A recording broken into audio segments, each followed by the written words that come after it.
James Bond would feel right at home in a BMW M635CSi. Emergencies in the Balkans would be in easy reach of the motorway-gobbling big coupe.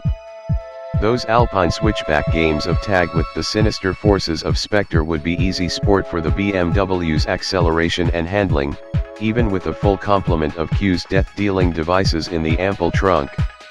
More critical yet to 007 than mere life and death, the Bavarian coupe has the proper blend of racy lines and understated elegance for whisking luscious double agents away from the baccarat tables of Monte Carlo. Such images seem incongruent with the BMW coupes we know in America. Our 6 Series cars never got their full share of the sporting legacy left by their 2803.0 CS forebears. They had the misfortune to arrive in our market just when most European manufacturers were inclined to neglect performance in the wake of American safety and regulations. Recent examples are much improved, but the early image has been hard to shed.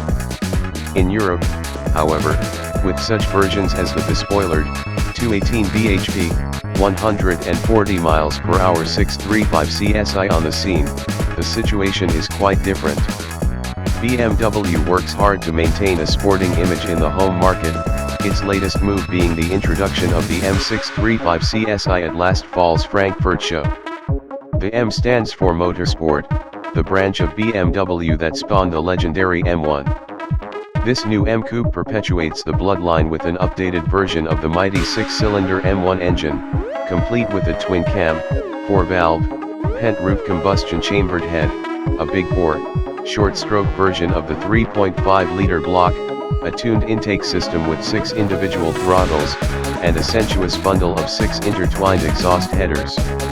The mechanical fuel injection of the M1's Big 6 has been replaced by a Bosch Motronic system, which controls the spark timing and the electronic injectors with far greater precision. This has allowed the compression ratio to be bumped from 9.0 to 10.5:1. As a result, the new engine develops 286 bhp at 6,500 rpm, up by 9 bhp from the original and 251 pounds-feet of torque at 4,000 rpm, a peak 12 pounds-feet higher and 1,000 rpm earlier than the original. Fuel economy is about 15% poorer than the 2-valve 635CSIS, but most of the difference is due to much shorter gearing, 3.73 versus 3.07 final drive ratio. In addition to the new powertrain, the M coupe gets low-profile 220/55 BR390 Michelin TRX tires on new modular aluminum wheels, a firmer suspension, and beefier front disc brakes.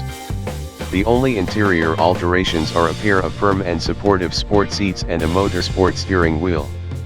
Outside, the M coupe is distinguished by leading and trailing M badges and a slightly deeper front spoiler. BMW claims a top speed of 158 miles per hour and a 6-second 0 to 60 time for the M coupe. Figures we weren't able to verify with proper testing, since we drove the car only in Europe. We can say, though, that the big coupe easily kept up with the 231 bhp Porsche 911 Carrera on the straights at Hockenheim Raceway.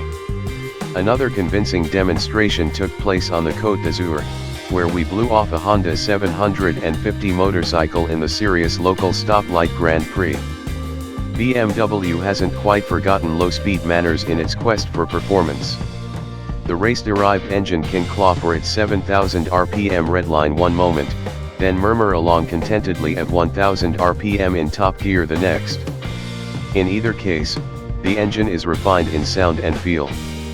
One can sense the motor's efforts, but never any strain.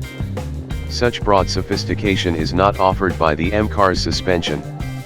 It's definitely locked into the high-speed mode, becoming smooth and supple only when kilometers are being devoured. Low speeds don't really generate any serious harshness, but neither is the suspension particularly absorbent. On the other hand, there's never any bobbing, weaving, or instability at any speed. The limit handling is unusually forgiving for a BMW, with slight understeer controllably giving way to oversteer as the throttle is lifted. Sad to say, but BMW will probably never bring this M coupe to America. Its combination of impeccable breeding, faultless manners, and upper crust demeanor, concealing a core of sinewy strength and barely controlled energy, has a more narrow appeal in America than in Europe. Americans tend to be more single-purpose in their automotive desires, preferring to leave James Bond cars in movies.